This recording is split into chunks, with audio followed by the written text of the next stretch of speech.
Lisa. So I've never been to the speaker meeting, and the best part of being a speaker, never having been, is I have no idea when it's time to finally sit up here. So, I have just a lot of feelings about being here and responses already to seeing people. And, Christy, your share was like so amazing, because to me it was just really horrifying what you went through. And the way that you just have a natural smile on your face is pretty amazing. And I'm very different than you. I was thinking, well, they're going to get a real polarity of how we come through childhood trauma. And then, just a little bit about my history with ACA. I joined ACA pretty much in the first season. It began in Santa Barbara, or was restarted in Santa Barbara. I haven't been in the rooms lately at all. I attend a different program almost every day of the week, but in the morning, because I need to start my day with program. So that's why I don't know some of you, and also some kind of rationalization for why I'm here. I definitely qualify. I think I qualify more for ACA than any of the other 12-step programs I've been involved in, and I've been involved in 5. So maybe I'll refer to that. But most certainly I am the child of a really dysfunctional family, and part of the dysfunction is that it wasn't that nameable what the hell was going on, because neither of my actual parents are alcoholic. So it was such a miracle to come into ACA and see the dysfunctional description, and also say that having grandparents as alcoholic is really a qualifying experience, and so on. So, one thing that I think is very formative for me is also cultural. I was born in 1968 in Northern California, just across the bridge from San Francisco, and so the summer of love was when I was in utero, and I grew up in that experimentation that was happening with my parents' generation. It was more my mother than my father who was really going down the road in hallucinogens and just, countercultural attitudes, like just throwing the establishment away and creating a new paradigm. And that was her full focus. And so that she was surrounded by people who also had those feelings. And I have a lot of respect for that movement, because I just think it really opened the whole civilization up to new experiences and kind of brought back indigenous primality into some of our spiritual consciousness, and I was raised with that as well. And so I can refer to my childhood and the suffering that I experienced as sort of sacrificial to a greater momentum that I also espouse, and it keeps me from fitting in. That's what I was thinking when I was watching Christy. It's just like, I don't fit in. And I saw and heard someone speaking tonight who has been able to create a lot of, to my estimation, and that's part of my coping mechanism, is situating myself, in relation to someone else. Like, what are they doing and what am I not doing, or am I trying to do? And I think that when people can make a living, that is very admirable when you come out of childhood horror, and that hasn't been exactly my experience yet. I mean, it is now. It's part of my now story, but it wasn't for a long time. So having been born just sort of into that era, and then in that location, a lot of experimental, and then harder drugs like cocaine drifting around ambiently. I mean, I am by profession a clairvoyant or a psychic, so I just say that really flatline to explain that I think I was born with sensitivities that made me especially vulnerable to the wildness around me, because it wasn't as blatant a kind of terrorizing story or situation as just, for example, I keep referring to you because we just heard it. But my mom, I can't really diagnose what's going on with her, whether she maybe did take some hallucinogens, whether growing up with an alcoholic father. Also, her parents divorced in an era when very few did, like in around 1950 or 48. So I think that was kind of a strange burden. But she threw off the life of normalcy. We always remember to say that my mother was the class president of her college class, senior year. And that seems so illustrious. She worked with Carl Bernstein at the Washington paper that blew up Watergate. She went to New York and worked for Women's Wear Daily, and I have great pictures of her when she cared about fashion that I always wish she still cared. And then she, kind of got pushed into the suburban domestic partnership life expected of women right at that crucial moment when it was no longer expected, or it was, rebelled against. But she kind of went down that road, and then it blew up. And it blew up right in my, toddler years.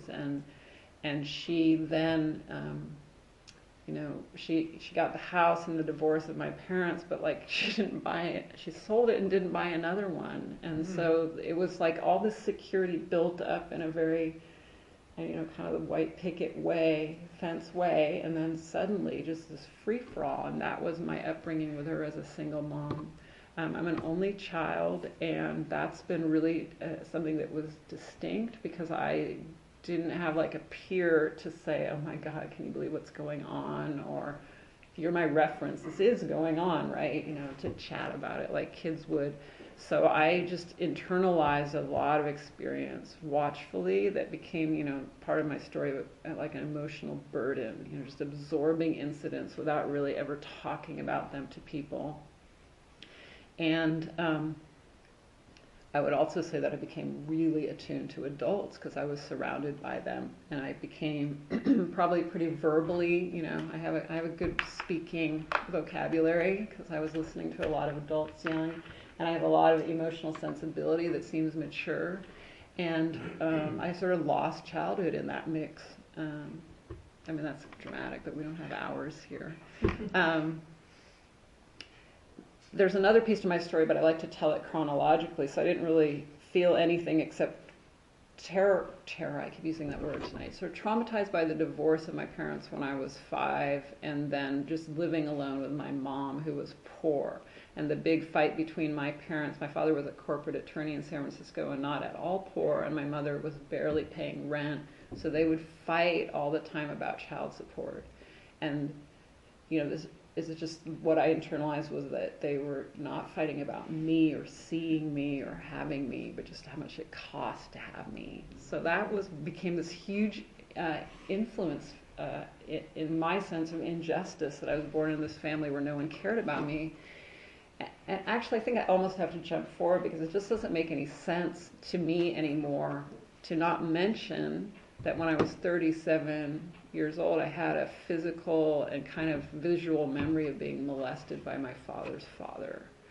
So it helps us track, because I was so distraught about things that I think are pretty normal, because I was using my child sensibility to process trauma that I couldn't cognate, if that makes sense. I was so young, and I think it was in the dark at night, and it might have been awakened, that I just didn't know conceptually what was happening until I was much older. But then all of this shut down emotional anguish just got channeled. Like, the divorce was terrible, the child support fights were terrible, and that's where I've done a lot of forgiveness of my parents, in the meantime, in the last decade, that I've been waking up to that. It's just like, oh, they weren't the worst parents in the world. They were not aware that they had a child who was secretly, even to herself, just broken open. And again, I'm referring to being really sensitive, like a clairvoyant, that was such a damaging experience with my grandfather. I think it's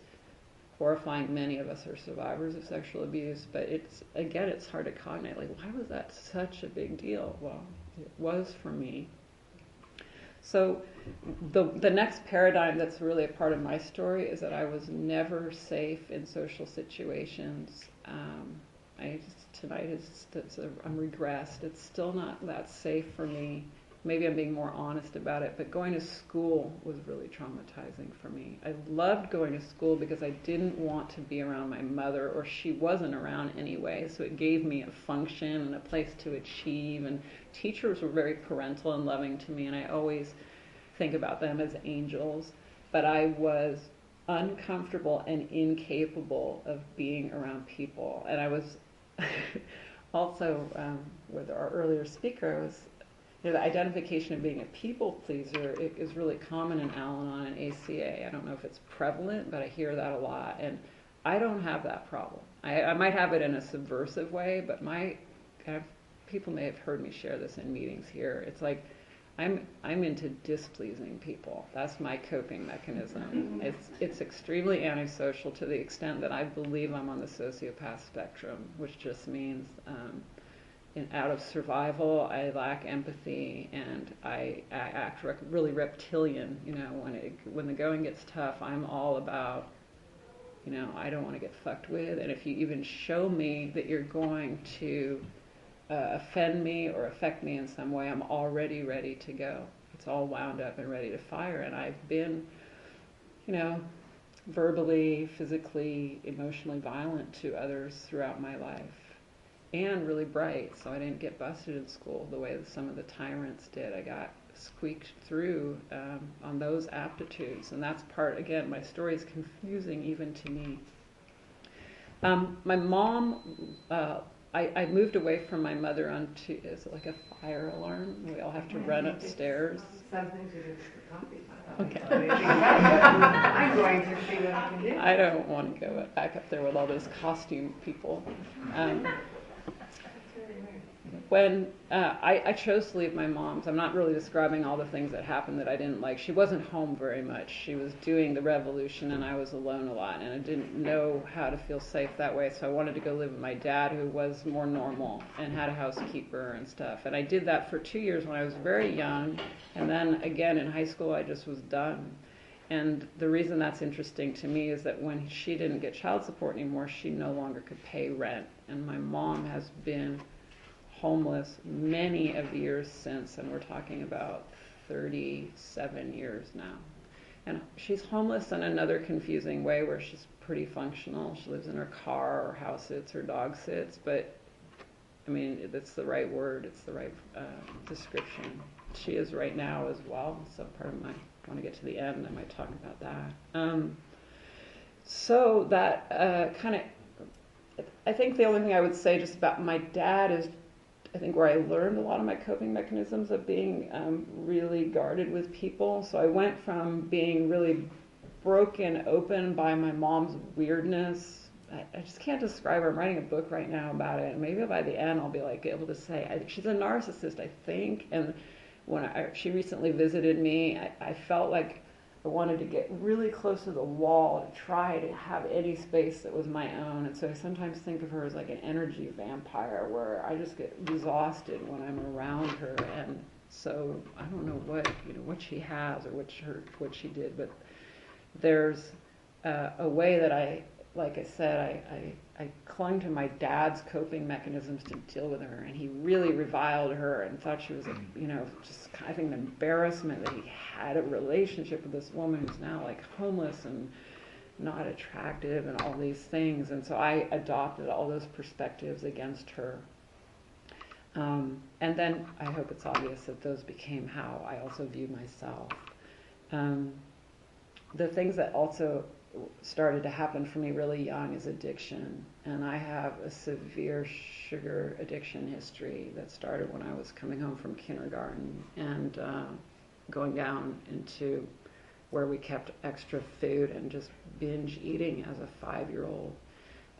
It accelerated really fast young, where I was a thief and stole candy bars from the store every day. And so I just mention that because I think now, as having been a mom, that if my kid ate 3 candy bars every weekday, I mean, that would be so horribly against my belief system, because it's so out of balance with the size of a child and what a child's sensitivities are. And so I was really jacked up on sugar to make my life easier. And that was so extreme that by the time I was 17, like alcoholics and addicts that I now know in present time, I was fried. It was over.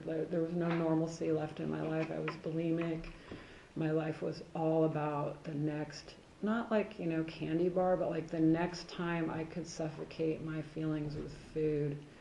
And all I was trying to do was get out of the cycle of purging, which is what bulimia is. There was so much pressure on me once I came out as a bulimic to stop that behavior that my life really, for about 4 or 5 years, was only like, I have to keep eating, I can't throw up, like I can't throw up. And so I had this, it was distress, it was a disability to just manage life where you just have to keep eating. It's a little different than some of the other addictions I'm really familiar with now, because you can't just cut it out. And I think that I was reading a book that there can be a really strong bottoming out period for many people who've had trauma when they're about 18. It looks like when you go away to college, but it's almost like just this moment when it can no longer be mitigated by naivete. And so I really point to going away to college. I went to a pretty impressive college and totally fell apart. People always said when you go to college it'll all be better, teachers who were trying to parent me, kind of like when you get away from this. And it was just not true. And it was my last burst bubble. Like, I had just clung to that. I'd get a boyfriend in college. I would feel pretty in college. I would be smart in college. And almost everything was reversed because everyone was smart in college. And I was no longer purging, so I wasn't pretty in my mind. And so sad that my first boyfriend cheated on me. So that was my new imprint when I finally fell in love, that it was just hurt so badly. So I always indicate in my life history that at about 19, when all that crescendoed, is when I became a believer in recovery without even knowing it. I became like an in utero, primed for recovery, because life wasn't going to work in any normalcy the way I wanted it to. And I went to my first Al-Anon meeting when I was a senior in college at the Women's Center, all women, and I just feel like it was a bunch of young women telling their stories. I don't know if I didn't work the steps, but I got a taste of that. And the next time was when I was back out of college. I tried every program for eating, Overeaters Anonymous. I wanted to go to AA because it seemed so robust and full of people, and I didn't let myself because I didn't think I was an alcoholic. But now I know from this program that I was so much a para-alcoholic. I had all the, I talk about being displeasing instead of people-pleasing. That was me, like a dry drunk, because I couldn't overconsume alcohol because what I did when I was drunk was too humiliating. It was a lot of stalking and calling boys that I liked, and just completely blowing my cover in this, inebriated state. So there was no desire to keep doing that every weekend. Like, I learned really fast that wasn't a safe way to lose myself. And so I haven't had a struggle with drinking too much, but I so identify with the kinds of characteristics that I see in alcoholics. And when I said I go to a meeting every day, or not every day, but it's AA, I go to AA now. I'm just sort of moving through the timeline, but I'm going to jump a bunch of time in a second. I want to always get to, I didn't stay in program. I got a little healthier somehow. I think it was maybe overcoming the binging and finally getting sea legs for being a more regulated eater. But I also got pregnant, and that was different than my family expected. I went to an Ivy League college, so you can see I was kind of on this track. And then all of a sudden I got pregnant with a man I met working at a bar. We both worked there. And it was like a derailing of any idea that I was going to pull it together. And I ended up having a beautiful baby that changed my life because she was the first being I loved unconditionally. I know that's a cliche about being a mom, but holding an infant was truly for me the first instance of a humanization of God. Like, I had seen monks because my mom would take me to see all these countercultural spiritual things, and I felt that vibration, but I never got to keep it. And I think in recovery, basically what I've been aiming for, some of us might articulate it, is just getting a piece of God that's always there, that's our own.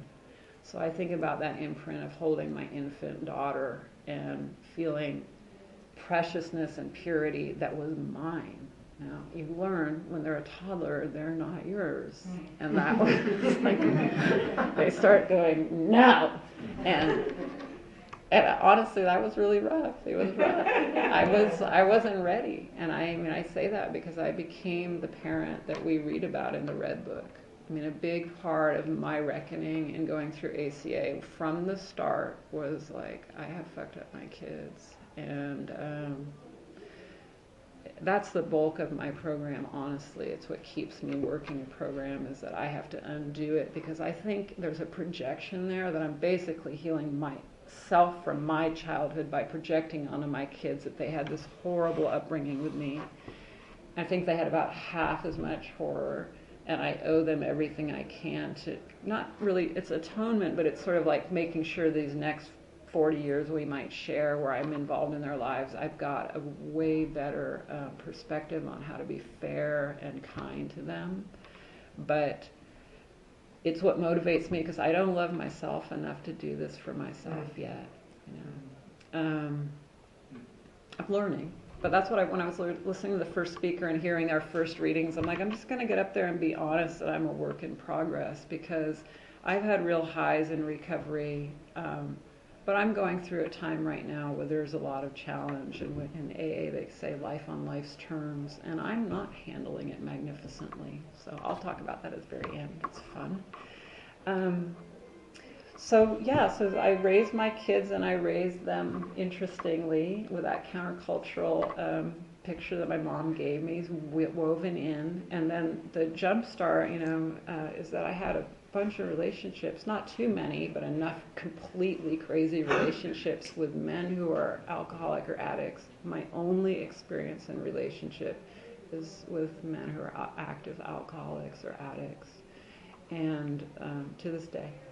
And so that just propelled me into a lot of different kind of adult level reckoning and recognizing how insane I am in relationships, that I never ever had to learn that it was because of my upbringing. I've known the whole time since I was a child that there was something wrong with my upbringing, but it started to become my life and not my parents doing something to me when I saw how I was acting and choosing to be in love.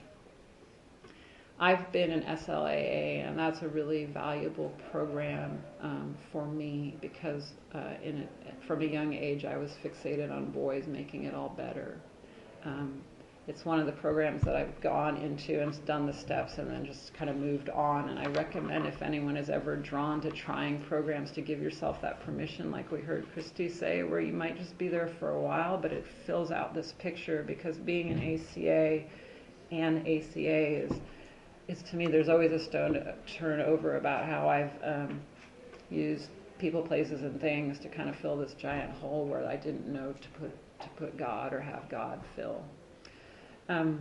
I came into recovery in Santa Barbara 4 years ago. I had done some serious Al-Anon up north when my boyfriend came out as a meth addict, and I just have to tell you that because I went to an Ivy League college and never have done any drug besides pot and mushrooms, I could not believe his secret, and that I was now immersed in this like crazy drug-addled life. But he has been one of the people that allowed me to get out of my superiority complex. Like, I would never touch that kind of stuff. Not just meth, but the life of meth. Like, boy, did he like rub my nose in it and allow me to kind of get off my high horse and see what a lot of Americans do, how it is an addiction. The life of addiction hadn't really blasted through, and now it has. I went to Al-Anon and did great work, and I was allowed to do a geographic and move to Southern California to get away from that situation. My sponsor was all for it, so I don't. She just like. Oh. And, I think it's true, the geographic is you can't move and not do program here if you want it to work. And I did do that. I didn't do program because it was working so well. Why do program? But 4 years ago, I came back into Al-Anon, quickly into ACA, then SLAA, and worked steps. In this program, I did a co-sponsoring, and I did it with 3 other men, and that was really fun because I didn't have any brothers, and I hadn't had enough successful relationships with men who would talk to me about their experiences. I was with the guys that didn't want to talk about it, and so I got these men that just downloaded. For 9 months we met twice a week, so it was a huge amount of information in our inventories that we shared. And I got to hear all about how guys get through adolescence and their kind of weird sexual trips that they go on that they're embarrassed about, and I shared mine, and I felt really valuable because they hadn't maybe heard a female with that kind of honesty. And so that's what I always refer to about my experience in ACA is the co-sponsoring and kind of getting out of that sponsor-sponsee hierarchy that you see in some of the other programs. It doesn't work for me. I was just so absently parented that I still don't know what to do with authority figures. So I love it when I can feel like we're equal. We're coming in our recovery. Even in the other programs, someone has 10 years, or if I have some time, like I'm new to every day. Things happen that throw me off, and I'm a newcomer again. And then, I wanted to be a little bit honest about why I stopped coming to ACA, because it wasn't because everything was rosy. It was because I cannot handle this idea of kind of recreating the kindergarten room that is, I think it's very prevalent in our community here, that we're going to be playful and together and have fun and games.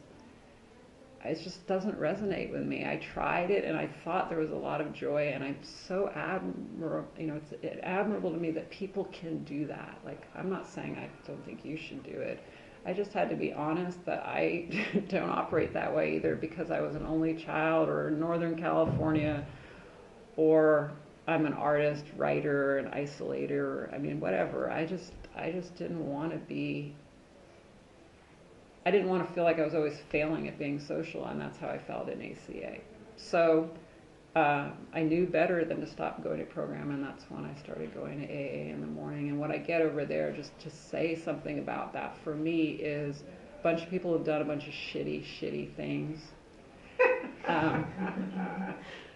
I'm not sure that's true of every alcoholic, but that's the focal point, is owning that you're the offender. And ACA, I know it's very important for me to have gone through a period of looking at how I truly was a victim of circumstance, but I had owned that victim role and continue to now still. I slip into that, and I needed to get right with God about, I needed to unburden myself of my shame about how I parented my kids. And I think I'm hard on myself. When people hear the facts, I'm like, like I was just a single mom who was, poor and crazy, but it wasn't like just terrible, but I feel terrible about it. And so I keep myself clean by remembering where I came from, and that was being abusive to them. And that, like I told you, my goal is to not be that way anymore. And part of the solution is sometimes just not to be around people, because I simply don't have the skills yet to be comfortable in many social situations. I think we're going to be running out of time soon, so I wanted to talk about now in the funny way, when things are horrible and hard.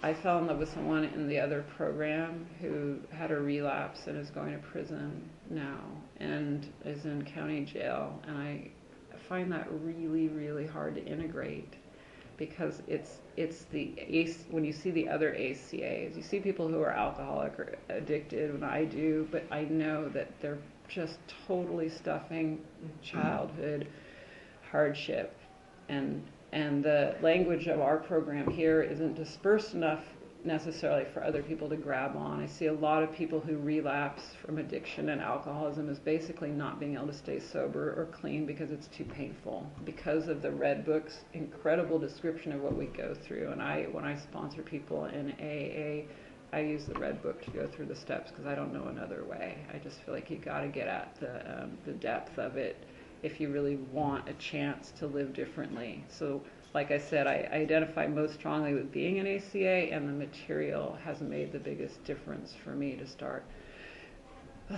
feeling more free.